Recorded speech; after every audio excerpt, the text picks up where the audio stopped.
Assalamualaikum warahmatullahi wabarakatuh. Selamat pagi dan salam sejahtera bagi kita semua.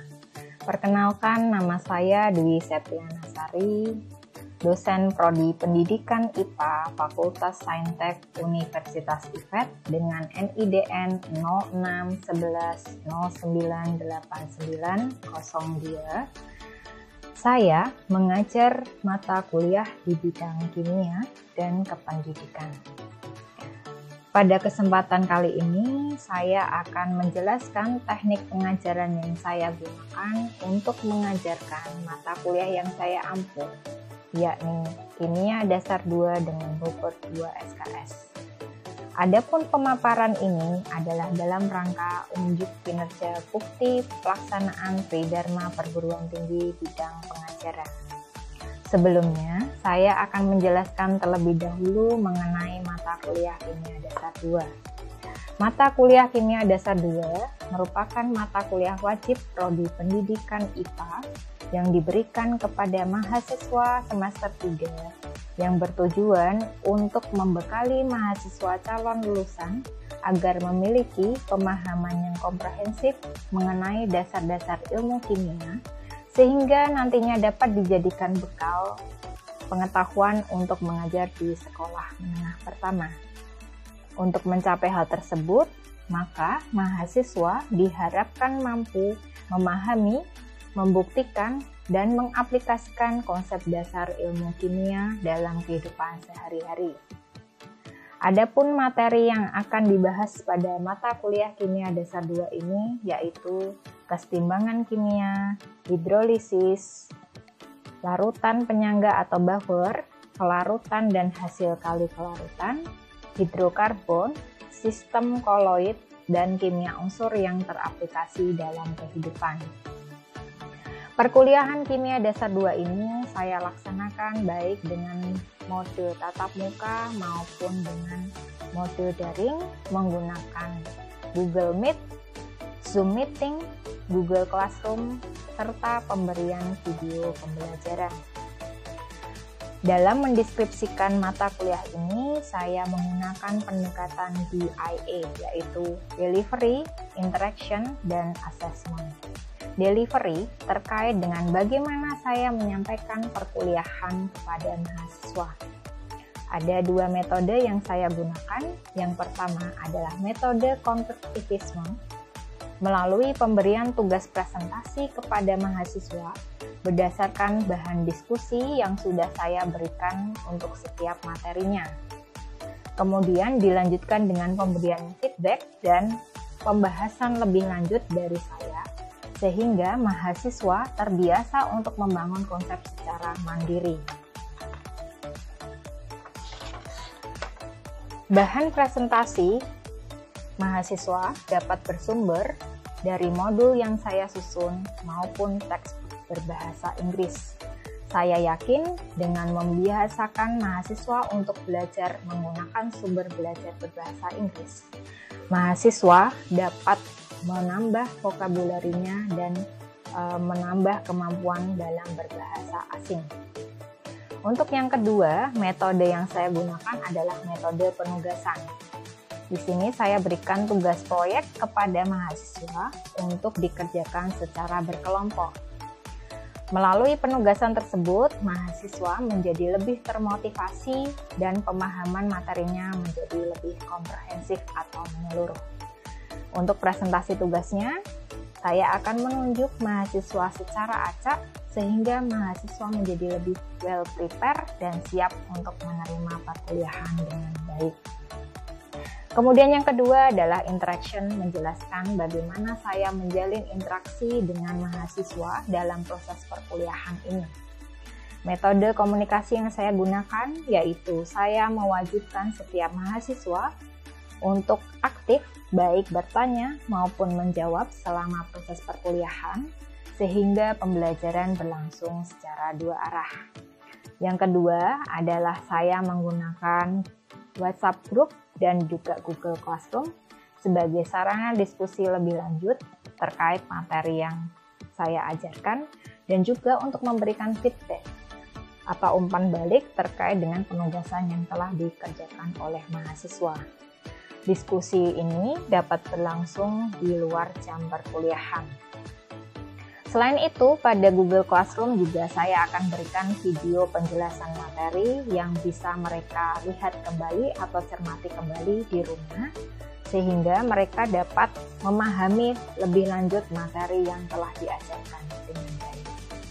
Kemudian yang ketiga adalah asesmen terkait dengan bagaimana saya mengukur hasil belajar mahasiswa. Di awal proses perkuliahan, saya menjelaskan kontrak perkuliahan kepada mahasiswa dan disepakati bersama. Pada kontrak tersebut, saya menjelaskan indikator penilaian, komponen dan bobot penilaian, serta tugas-tugas apa saja yang akan saya berikan selama 1 semester ke depan, baik berupa tugas individu maupun tugas kelompok. Selain itu, pada beberapa pertemuan, saya akan berikan pretest dan post-test kepada mahasiswa dengan tujuan untuk mengukur tingkat pemahaman mereka setelah perkuliahan dilaksanakan.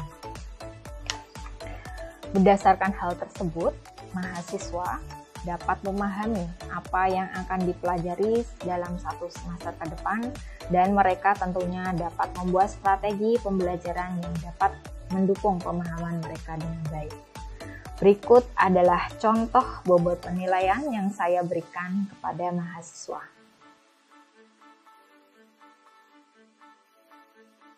Selanjutnya, saya akan menampilkan perkuliahan kimia dasar yang saya lakukan secara online melalui Google Meet.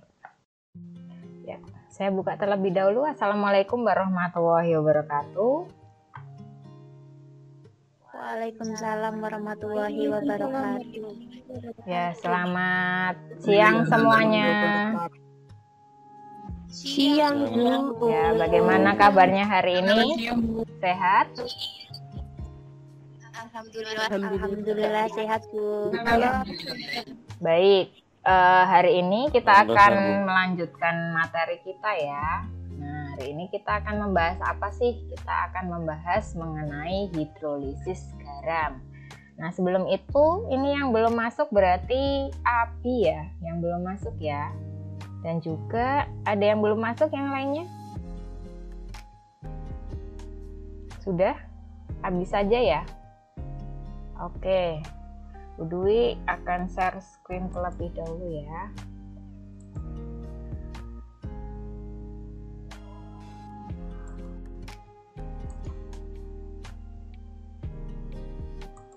Nah, jadi hari ini, pada kesempatan ini kita akan mempelajari mengenai hidrolisis garam. Nah, adapun tujuan dari pembelajaran kita hari ini, mahasiswa mampu yang pertama menjelaskan hasil percobaan tentang sifat-sifat garam yang terhidrolisis di dalam air. Yang kedua, menjelaskan beberapa jenis garam yang dapat terhidrolisis dalam air. Untuk yang ketiga, menentukan sifat garam yang terhidrolisis dari persamaan reaksi ionisasi. Yang keempat, memprediksi sifat garam yang terbentuk dari reaksi asam dan basa. Kemudian, yang kelima, menjelaskan reaksi hidrolisis yang terjadi pada larutan garam. Yang keenam, memprediksi garam yang dapat terhidrolisis di dalam air. Kemudian yang ketujuh, menyebutkan pengertian hidrolisis. Kedelapan, menganalisis sifat dari beberapa larutan garam. Dan kesembilan, menganalisis reaksi hidrolisis yang terjadi pada larutan garam.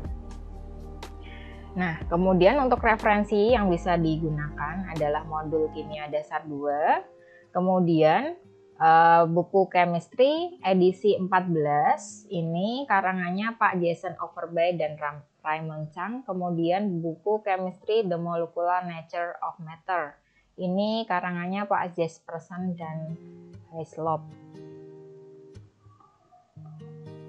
Nah, kemudian sebelum menuju ke materi hidrolisis, nah kita ingat kembali ya bagaimana cara kerja dari antasida.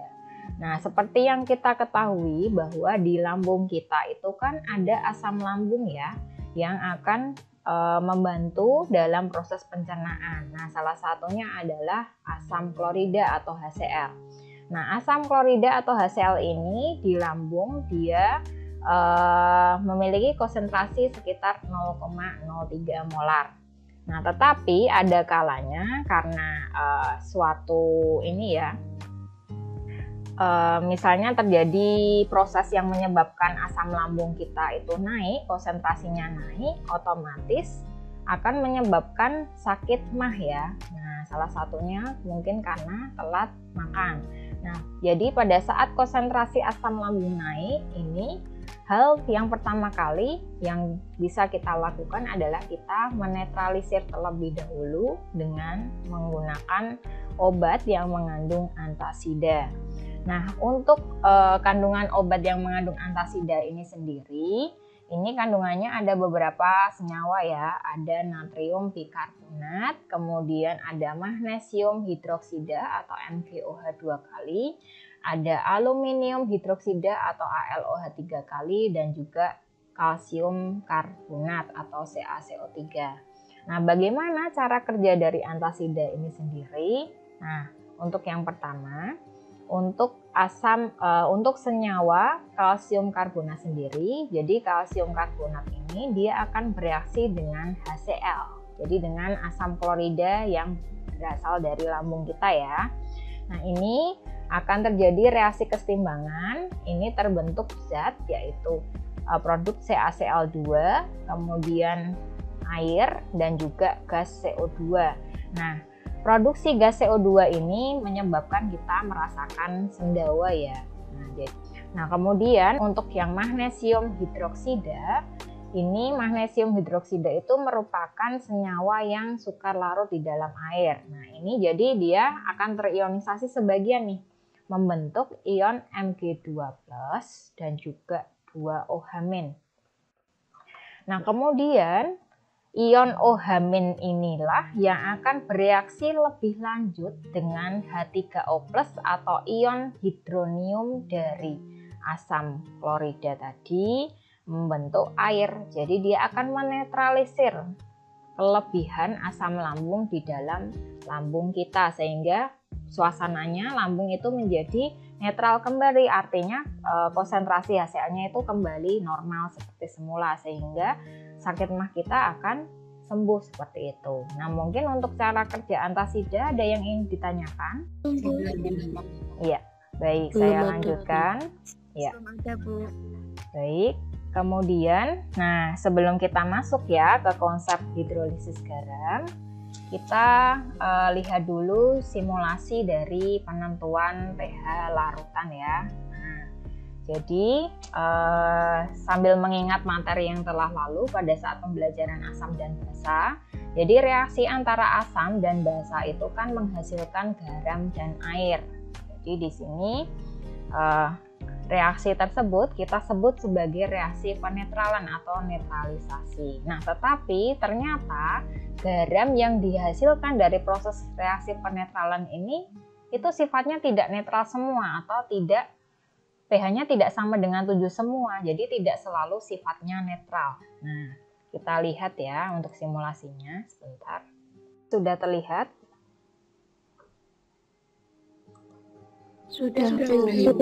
Sudah ya.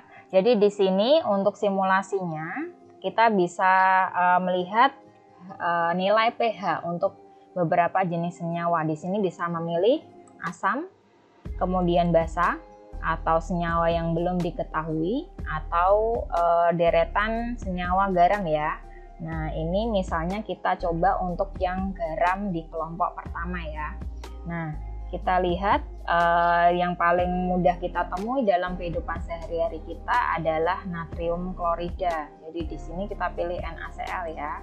Kemudian kita pilih untuk konsentrasinya. Nah, kita buat konsentrasinya misalnya 1 kali 10 pangkat min 3 ya, artinya 0,001 molar.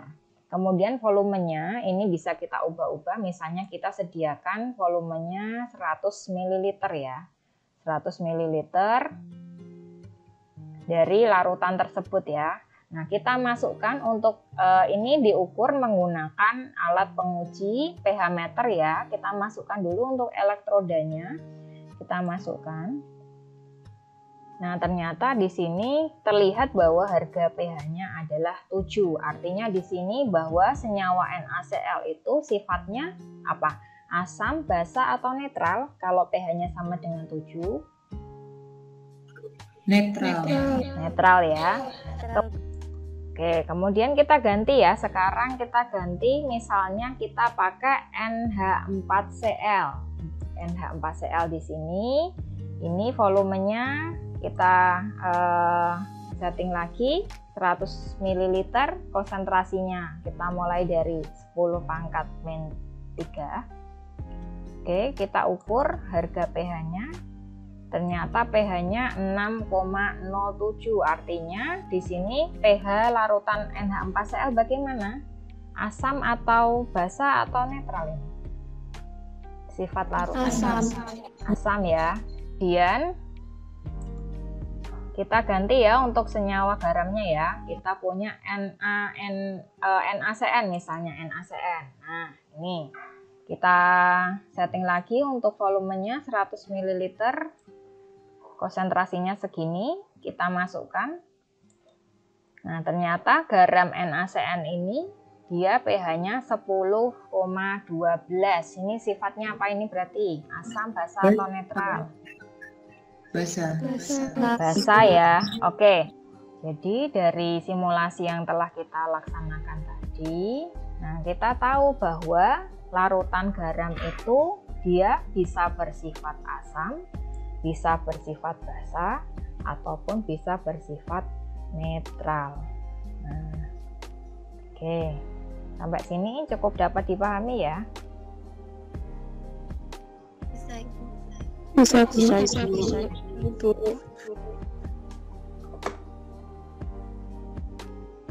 Baik, saya lanjutkan. Nah, untuk penjelasannya bagaimana? Nah, misalnya seperti yang kita pelajari sebelumnya ya tadi ya, bahwa reaksi antara asam dan basa itu selalu menghasilkan garam dan air.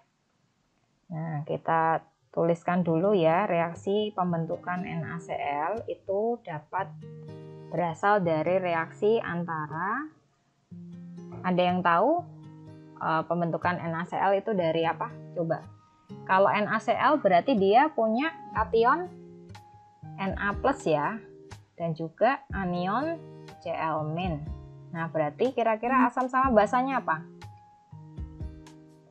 NaOH dan HCl. Oke, NaOH dan HCl ya. Oke. Nah, reaksi antara asamnya adalah HCl, dan basa NaOH ini akan menghasilkan garam dan air. Nah, airnya kita dapatkan dari reaksi antara ion H+ dari asam dan OH- dari basa ya. Nah, jadi seperti ini. Berarti ini terbentuk H2O.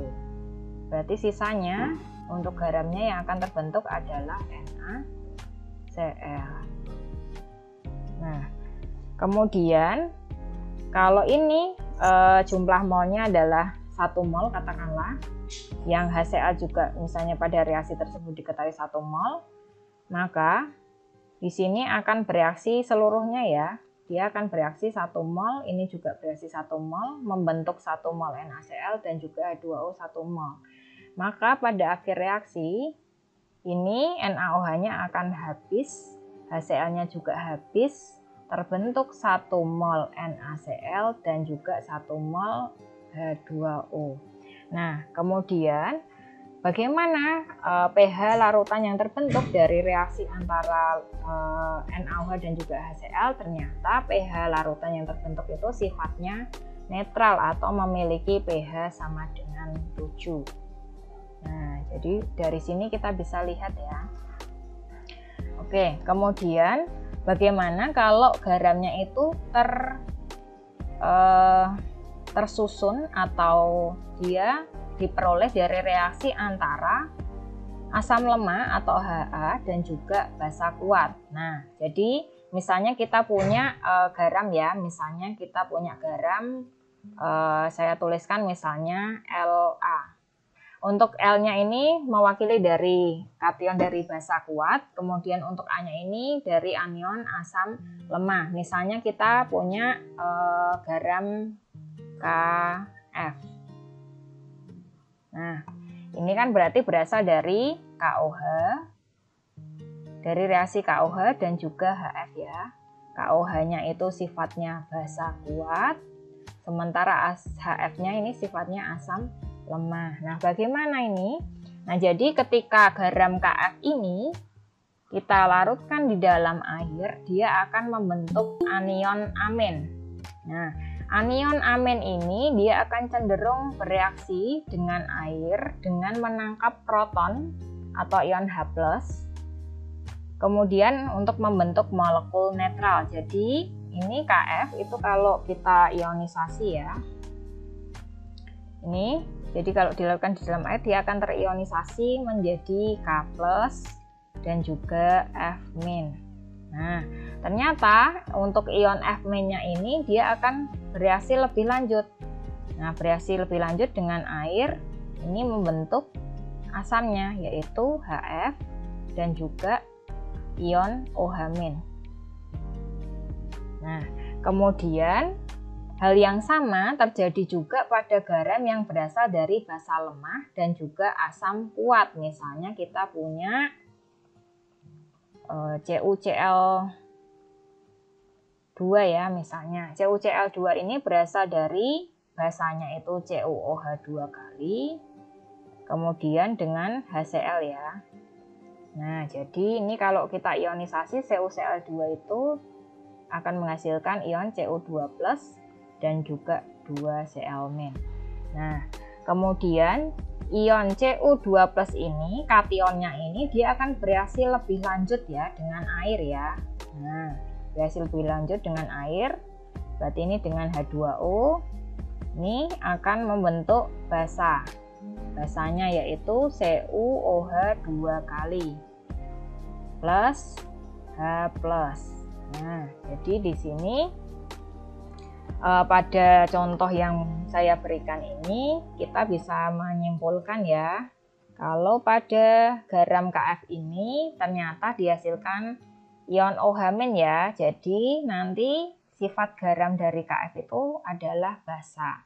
Sedangkan pada CuCl2 ini reaksi lebih lanjutnya ya antara kation Cu2+ dengan air ini menghasilkan ion H+, sehingga sifat garam CuCl2 ini adalah asam.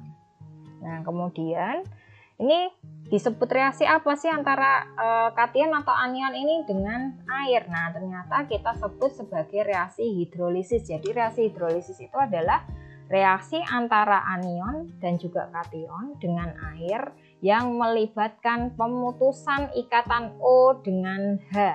Nah, ini disebut dengan reaksi hidrolisis. Nah, di sini kita bisa lihat ya, pemutusan ikatan O dengan H. Nah, ini juga sama O dengan H ya pada molekul air. Oke, sampai sini bisa dipahami ya? Atau ada yang masih bingung? Ya, tidak ada ya. Oke, Bu lanjutkan. Nah, jadi hidrolisis itu apa? Hidrolisis itu berasal dari kata hidro dan juga lisis atau peruraian. Nah, jadi peruraian senyawa di dalam air ya menjadi asam dan basa. Siapakah yang akan diurai? Jadi yang akan diurai adalah garam. Jadi hidrolisis adalah peristiwa peruraian garam oleh air menjadi asam dan basa. Nah, jadi pada saat garam itu dilarutkan di dalam air, dia akan terjadi reaksi kesetimbangan yang bolak-balik atau reversibel dan menghasilkan zat baru serta bisa ion H+ atau ion OH-. Nah, tetapi apakah semua garam itu dapat terhidrolisis? Nah, kira-kira apakah semua garam itu dapat terhidrolisis atau enggak? Menurut kalian bagaimana? Ada yang tidak bisa terhidrolisis, Bu. Ya, ada yang tidak bisa bereaksi lebih lanjut ya dengan air ya. Tetapi ada juga yang dia mungkin akan terhidrolisis total ya. Nah, kita lihat. Nah, oke, kita lihat misalnya saya punya garam NaBr. Kemudian Bu Dwi membuat larutan NaBr 0,01 molar. Berarti kan saya butuh air, kemudian saya butuh padatan NaBr ya. Nah, sejumlah NaBr saya larutkan di dalam air. Ternyata di dalam air senyawa NaBr ini akan terionisasi ya, terurai. Ini kemudian apa saja yang dihasilkan dari peristiwa peruraian ini? Ternyata ada molekul H2O ini ya yang mengelilingi baik ion Na+ dan juga ion Br-. Jadi masing-masing kation dan anion ini ternyata dikelilingi oleh molekul H2O. Nah, apakah garam NaBr ini dapat terhidrolisis? Nah, kita lihat kembali ya. NaBr itu jika dilarutkan di dalam air ya, senyawa NaBr kalau dilarutkan di dalam air ini akan terionisasi sempurna membentuk ion-ion penyusunnya yaitu Na+ dan juga Br-. Nah, NaBr ini dapat dibuat atau disintesis dari reaksi antara asam kuat HBr dan juga NaOH. Ini juga sifatnya basa kuat. Nah, kemudian kalau tadi asam atau basa lemah itu kan akan menghasilkan asam atau basa konjugasi yang kuat ya. Tetapi kalau berasal dari asam atau basa kuat berarti konjugasinya itu sifatnya lemah. Kalau lemah berarti dia tidak akan bereaksi lebih lanjut dengan air. Jadi Na+ ini merupakan asam konjugasi lemah, Br-nya adalah basa konjugasi lemah. Karena dua-duanya lemah berarti mereka tidak akan bereaksi lebih lanjut dengan air sehingga tidak akan mengalami hidrolisis atau tidak terhidrolisis. Nah, yang ini cukup dapat dipahami ya. Bu. Ya. Bu. Untuk tugas kelompoknya ya, ini jadi untuk pertemuan minggu depan nih, Bu Dwi akan memberikan penugasan kelompok nih.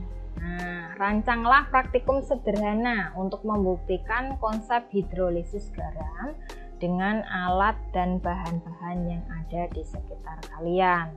Nah, kemudian nanti tugasnya ini disusun dalam bentuk video hasil praktikum. Nah, untuk formatnya bagaimana? Formatnya nanti akan saya share di kelas Kimia Dasar 2 pada Google Classroom. Nah, sampai di sini ada yang ingin ditanyakan? Kelompoknya itu gimana Bu? Kelompoknya? Ya, baik. Untuk kelompoknya nanti akan saya bagikan ya. Untuk pembagian kelompoknya nanti akan saya bagikan di Google Classroom. Kemudian nanti silahkan bisa dikerjakan untuk praktikumnya dengan baik di rumah. Nah, mungkin untuk kesimpulan kita hari ini, tadi kita sudah mempelajari beberapa topik ya, yaitu mengenai hidrolisis garam ya. Hidrolisis garam, tadi kita sudah mempelajari bahwa hidrolisis itu merupakan apa tadi? Ada yang masih ingat? Reaksi peruraian garam oleh air menjadi asid dan basa, Bu. Ya, reaksi peruraian senyawa garam di dalam air ya, menjadi atau membentuk ion H+ maupun OH- ya. Saya cukupkan untuk sekian pertemuan kali ini. Wabillahi taufiq wal hidayah. Wassalamualaikum warahmatullahi wabarakatuh. Demikian PDD UKT-PT saya dalam bidang pengajaran. Semoga apa yang saya sampaikan dapat bermanfaat bagi kita semua. Saya akhiri. Terima kasih. Wabillahi taufiq wal hidayah. Wassalamualaikum warahmatullahi wabarakatuh.